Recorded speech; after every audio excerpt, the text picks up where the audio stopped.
Let's start here with that voice in your head. You know the one I'm talking about. The voice that whispers when you wake up, you're already behind. The one that interrupts every good idea with, who do you think you are? The one that makes you second guess the text you just sent, the decision you just made, the dream you just started to believe in.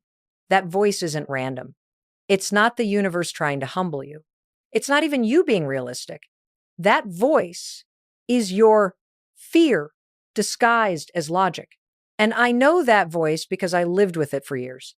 It used to run my life. It told me to stay quiet in meetings. It told me to keep my ideas safe because failure would be humiliating. It told me that everyone else was ahead, more confident, more capable, more deserving. And I believed it. You've believed it too, haven't you?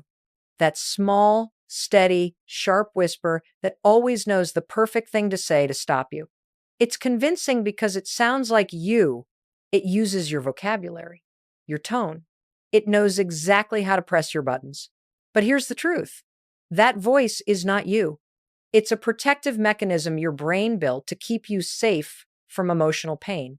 It's like a bodyguard who never got the memo that you've grown up. It still thinks the world is full of danger, rejection, failure, embarrassment, so it tries to stop you before you step forward. That's why it sounds so reasonable. It doesn't say, don't chase your dreams. It says, let's wait until you're ready. It doesn't say, you're a failure. It says, maybe this isn't the right time. And in that moment, you stop, you hesitate, you pull back. And that one moment of hesitation, it's all that voice needs to win. You see, every time you stop to argue with it, it grows stronger. Every time you let it decide for you, it builds another wall. And over the years, those walls become your comfort zone. You start calling it stability, but really it's a cage. A comfortable, decorated, rational sounding cage built by fear. So let's call it out right now. That voice in your head is not the truth. It's a pattern. It's old programming. It's the echo of every no you've ever heard. Every time you've been told you're too much, too loud, too ambitious, too emotional. And here's the best news. You can reprogram it.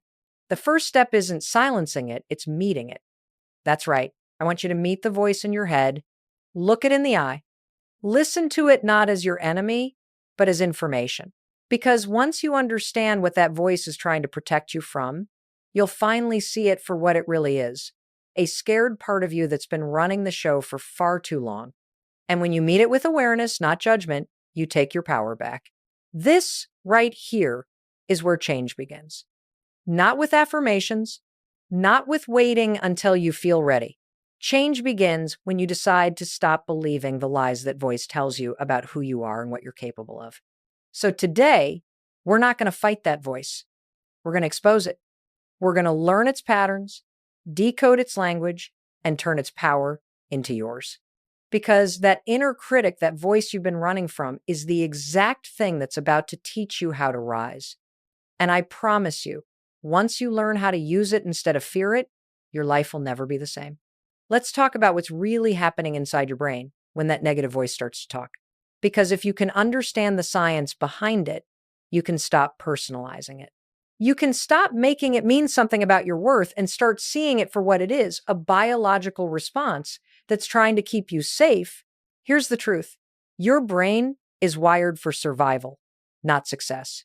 It doesn't care about your dreams. It doesn't care about your growth. It only cares about keeping you away from pain. And pain to your brain isn't just physical, it's emotional. Rejection, judgment, embarrassment, failure. That's all pain to your brain.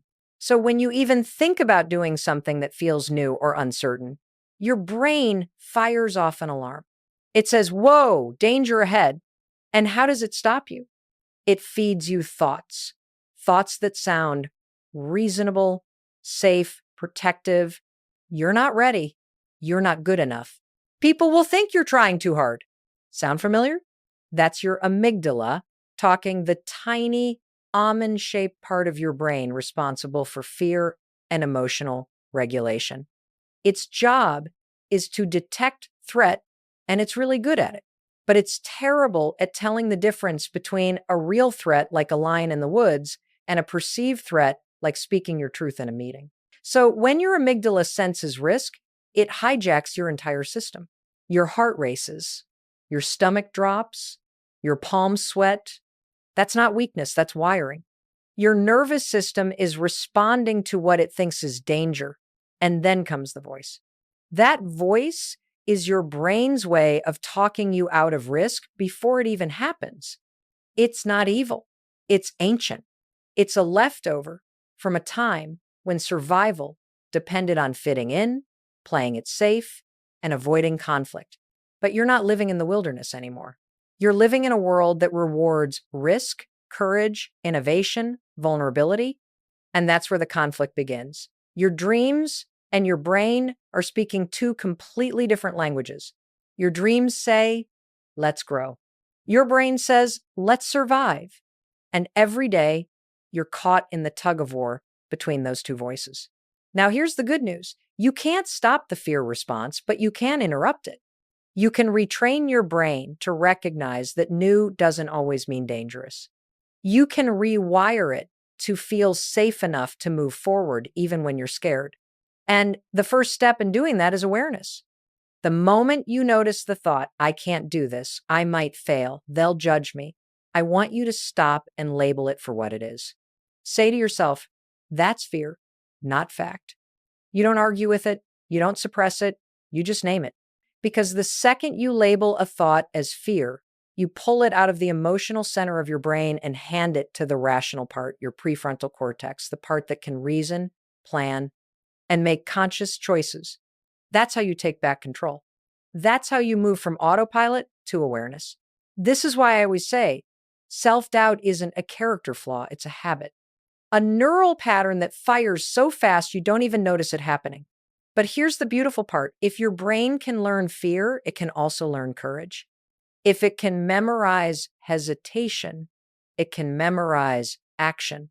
That's the next step we're going to take together, learning to override that old wiring and step into the 5-second window of courage that changes everything. Here's where it all changes. You've met the voice in your head. You've learned what it really is, fear disguised as logic. Now it's time to do something that voice doesn't expect. You're going to move anyway. And this is where the 5-second rule comes in. It's simple, it's scientific, and it's the single most powerful tool I've ever used to break through fear, hesitation, and self-doubt. Here's how it works. The moment you feel that hesitation, the second you start to shrink, to doubt, to think, you count backward. Sink, cat, trod, do, on. And then you move. You pick up the phone. You open your laptop. You walk out the door. You say what you were afraid to say. You act before your mind talks you out of it. Now, you might be thinking, come on, Mel, it can't be that simple. But it is, because what you're doing in that 5-second window is interrupting the old wiring. You're shifting control from the amygdala, your fear center, to the prefrontal cortex, the part of your brain that makes decisions, takes action, and keeps promises. This isn't motivational fluff. This is neuroscience. Every time you count down, you activate focus. You engage logic. You give your brain something new to do instead of spiraling into hesitation. And the beauty is, the more you use it, the stronger it gets. You start to retrain your mind to act on intention, not emotion. You stop waiting to feel ready. You just move. Because let's be real, if you waited to feel ready, you'd still be waiting. You'd still be overthinking the same idea, scrolling past the same opportunity, convincing yourself it's not the right time. Let me tell you the truth, it's never the right time. It's only ever the moment you decide it's time. I remember when I first used the 5-second rule. It wasn't on stage. It wasn't in business. It was in my living room on one of the lowest mornings of my life. My alarm went off, and I didn't want to get up. I didn't want to face my day, my debt, my doubt. And in that moment, something inside me said, just count backward, Mel. 5, 4, 3, 2, 1, go. And I got up. That one small action changed everything. Not because it fixed my problems overnight, but because it broke the pattern. It reminded me that I still had control. You see, confidence doesn't come first. Action does. You don't wait to feel brave. You move first and the feeling follows. Every single time you use that 5-second window, you're proving something to yourself. That fear doesn't get the final say. That hesitation doesn't define you. That your dreams matter more than your doubts. And when you stack those moments, 5 seconds at a time, you build a new identity. You stop seeing yourself as the person who overthinks, and you start becoming the person who moves. So here's my challenge to you. The next time that voice in your head says don't, you count down and do. Because those 5 seconds, they are the bridge between the life you have and the one you're meant to live. Now that you know how to interrupt the voice, let's go deeper. Let's pull the mask off that voice and see what it's really trying to say. Because here's the thing, your inner critic isn't cruel for no reason. It's scared. It's protecting you. It's trying to keep you from being hurt again. But when you don't recognize that, you start fighting it instead of listening to it. And the more you fight, the louder it gets. So today, we're not silencing that voice, we're decoding it. When your mind says, you're not good enough, what it really means is, I'm afraid I'll fail. When it says, you don't belong here, it's whispering, I'm scared they'll reject me. When it says, you'll never make it, it's pleading, please don't take another risk that could hurt us. Every negative thought you have has a fear behind it. That fear is old. It was planted long before you knew how to question it. Maybe it came from a parent who only praised perfection. Maybe it came from a teacher who embarrassed you for being wrong. Maybe it came from rejection, heartbreak, loss. Whatever its source, it's still running on an outdated script and you've been taking orders from it for years. But here's the truth. That voice has no idea who you are now. It doesn't see the skills you've built, the wisdom you've earned, the courage you've already shown just by surviving everything that's brought you here. It's still reacting to the past, but you're living in the present. So when the voice shows up, you don't believe it. You study it. You say, what are you trying to protect me from? And when you ask that question, something incredible happens. You turn fear into information. You turn pain into data. You turn resistance into self-awareness. That's emotional intelligence.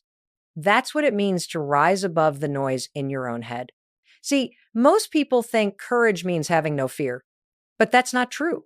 Courage is recognizing the fear and choosing action anyway. It's hearing the voice and saying, I know you're scared, I hear you, but we're doing this anyway. And the more you practice that, the more your brain learns something new. That fear doesn't mean stop. It means go with awareness. Every time you act despite the fear, you create evidence that you're safe. You rewire your brain. You show your nervous system that new experiences don't equal danger, that discomfort doesn't equal threat, that growth doesn't equal pain. And the longer you do that, the quieter that voice becomes. Not because it disappears, but because it starts to trust you. It starts to see that you don't need to be protected from life anymore. You're leading it now. So the next time that voice shows up, don't hate it. Don't fight it. Listen, decode, say, thank you for trying to keep me safe, but I've got this now. That's how you transform fear into focus. That's how you reclaim your power. Because the truth is, your negative voice isn't the enemy. It's the beginning of understanding. And understanding is where confidence is born. Now that you can see the voice for what it is, here's the next step, reprogramming your mind. Because understanding fear is good, but changing it, that's power. And listen, this part isn't about thinking positive. That's where most people go wrong. They slap fake affirmations over old wounds and wonder why nothing changes. Your brain doesn't believe what it can't prove. So we're not here to fake confidence. We're here to train it. Every thought you repeat becomes a habit. Every habit becomes a pattern. Every pattern becomes your personality. So if you want to change how you feel, you've got to start by changing how you think. Let me show you how. When your brain says, I can't do this, you replace it with, I'm learning how.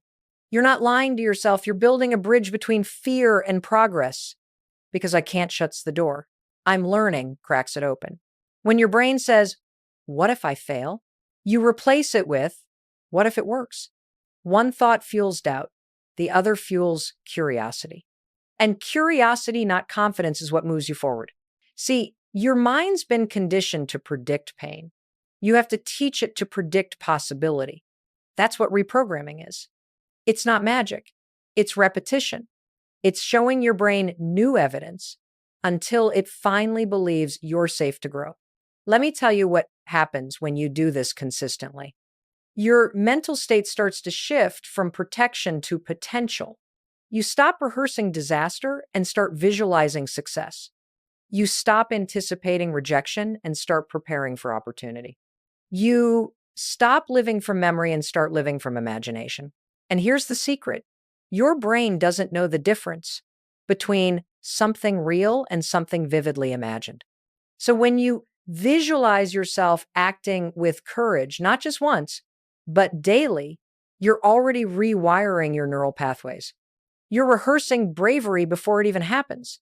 That's why small wins matter so much.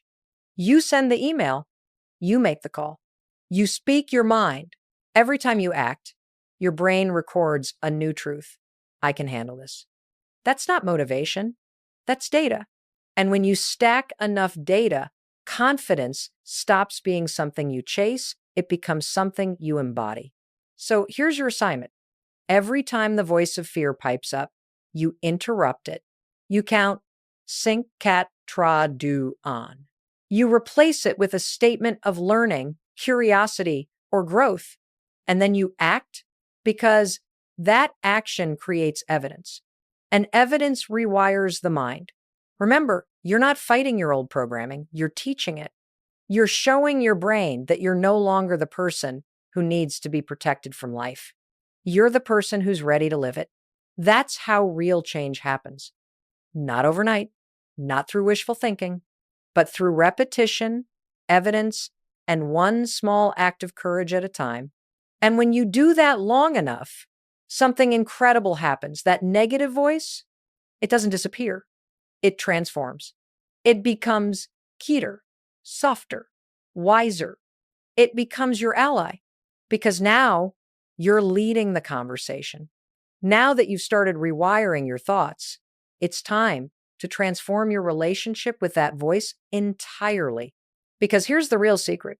Your inner critic isn't the enemy. It's an untrained coach that's been yelling from the sidelines, using fear as motivation. Think about it. That voice doesn't hate you. It just doesn't know how to help you. It's using the only language it's ever learned, criticism. So what do you do with an untrained coach?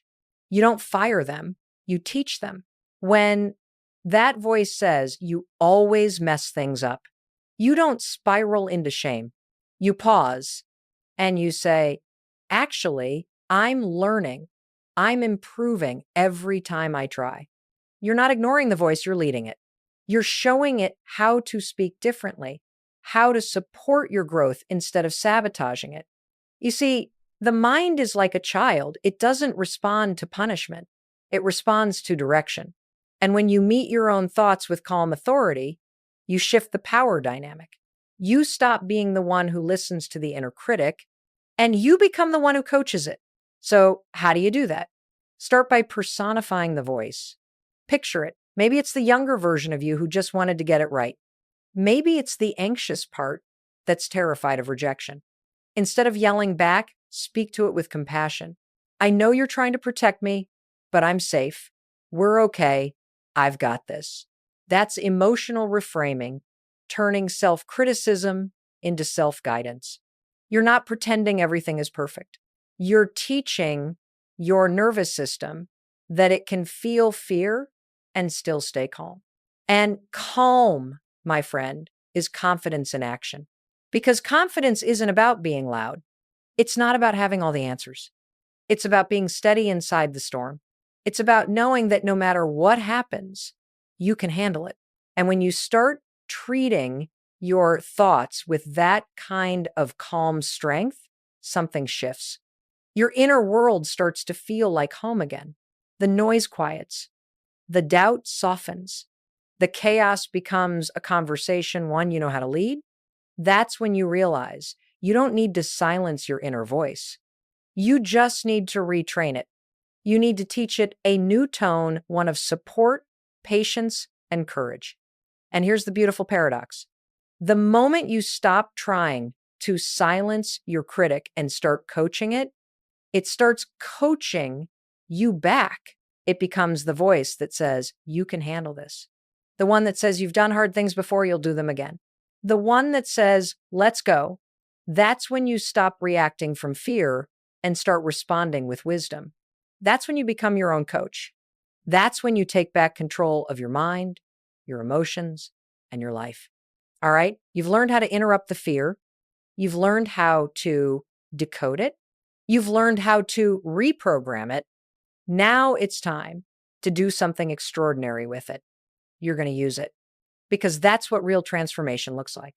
Not pretending you don't have fear, not waiting for it to disappear, but harnessing it, turning that inner conflict into your greatest source of power. You see, every time that voice shows up and says, don't do it. What if you fail? What if they laugh? That's not weakness. That's energy. That's potential waiting for direction. Fear is not a stop sign. It's fuel. It's raw power that's just been miswired to protect instead of propel you. And the second you stop running from it, you can redirect it. When fear says you're not ready, you say, good, I'm growing. When it says you can't handle this, you say, watch me.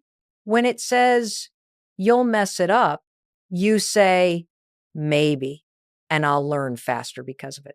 This is what it means to move with fear. Instead of waiting to overcome it, you're not erasing doubt, you're retraining your response to it. And I'll tell you something I've learned after decades of studying human behavior. Fear and excitement are the same physical sensation. The only difference is the story you attach to it.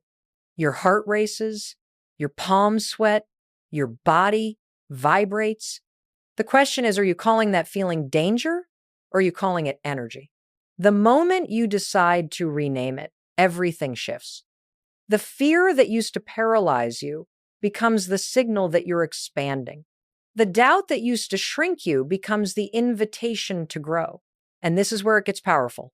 Every time you take action while afraid, you're building emotional endurance.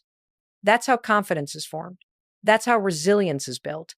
Not by avoiding discomfort, but by proving again and again that you can move through it. So stop asking, how do I get rid of fear? You don't. You ride it. You use it. You let it sharpen your focus, heighten your senses, and remind you that you're alive and expanding. When you realize that fear and growth always travel together, you stop resisting the discomfort. You start expecting it. You start welcoming it because you understand the presence of fear doesn't mean you're on the wrong path. It means you're finally on the right one. So the next time you feel that tension in your chest, that swirl of doubt in your stomach, I want you to smile and say, there you are. Thank you for the energy. Then count down 5, 4, 3, 2, 1, and move. That's not just courage. That's mastery. That's how you turn fear from the wall that stops you into the fire that drives you. Because the truth is, you don't conquer fear by waiting for it to disappear. You conquer fear by proving, one decision at a time, that it no longer controls your life. And once you learn to do that, fear becomes your greatest ally. It becomes the sign that says, keep going. Because on the other side of fear, that's where your power lives. All right? Now we've built the foundation. You've learned to spot the voice, interrupt it, and reframe it. But here's the truth. Knowledge means nothing without repetition. If you want real transformation, you've got to practice it every single day, because what you practice, you become. You don't rise to the level of your goals, you fall to the level of your habits. So let's make sure your habits are building the mind you deserve. Here's where you start. Simple, consistent, powerful routines. 4 of them. And if you do these, even for 2 weeks, your brain will start to change. You'll feel it, You'll see it, you'll live it. 1. The 5-second action habit. Every time hesitation hits, don't think, count. 5, 4, 3, 2, 1, move. Say the thing, send the message, start the task. Interrupt the doubt before it becomes a decision. That one pattern alone rewires your brain from avoidance to action. 2, the morning high five habit. The first thing you do each morning, look in the mirror. Don't criticize, don't judge, just connect. Raise your hand. Give yourself a high five. I know, it sounds silly, but your brain doesn't. It releases dopamine. It builds trust. It signals, I've got my own back. You start the day from self-support instead of self-attack. That changes everything. 3, the journal reframe. Grab a notebook every day, write down 2 things: the negative thought you noticed today and the truth that replaces it. Example, I'm falling behind. I'm learning to go at my own pace. People don't care what I say. The right people will hear me. That one line of reframing turns emotional clutter into clarity. You stop being a victim of your thoughts and start becoming their author. 4, the evening reflection. Before you go to bed, ask yourself, what did I do today, even though I was afraid? That's it. You're teaching your brain to recognize courage. Every time you celebrate small acts of bravery, you create a new mental identity. I'm someone who moves, even when scared. That identity is the foundation of lasting confidence. These aren't tricks. They're training. They're how you build emotional strength. The same way you build muscle through daily, intentional repetition. Because listen, emotional fitness isn't built on motivation. It's built on practice. And practice rewires your brain faster than inspiration ever will. So make this your rule. Every day, one small act of courage. Every day, one moment of self-kindness. Every day, one choice to move forward instead of freeze. That's how you become mentally unstoppable. That's how you turn your calm into your power, your fear into focus, your doubt into discipline. That's how you make peace, the loudest language you speak. So here we are. You've met the voice in your head. You've understood its fear. You've learned to interrupt it, to reprogram it, to coach it, and to use it. Now comes the most important part, taking your power back. Because that voice, it's not going anywhere. It will whisper again tomorrow. It'll question you right before a big step. It'll test you when you're tired, unsure, or stepping into something new. But this time you'll recognize it. And recognition is freedom. You'll pause, you'll breathe, you'll count 5, 4, 3, 2, 1 and move forward anyway. Not because the voice is gone, but because it no longer decides who you are. That's the real moment of power, not when life gets easier, but when you stop waiting for it to be. When you realize courage isn't the absence of fear, it's mastery of response. And that mastery, my friend, is yours now. The next time your mind says you're not ready, you'll smile because you'll know the truth. That voice is old and you've outgrown it. You'll know that hesitation doesn't mean stop, it means go with awareness. You'll know that fear isn't a sign of weakness, it's a sign of growth. And from this moment forward, you'll stop giving fear the microphone. You'll speak louder than the doubt. You'll act faster than hesitation. You'll trust yourself longer than it takes to be perfect.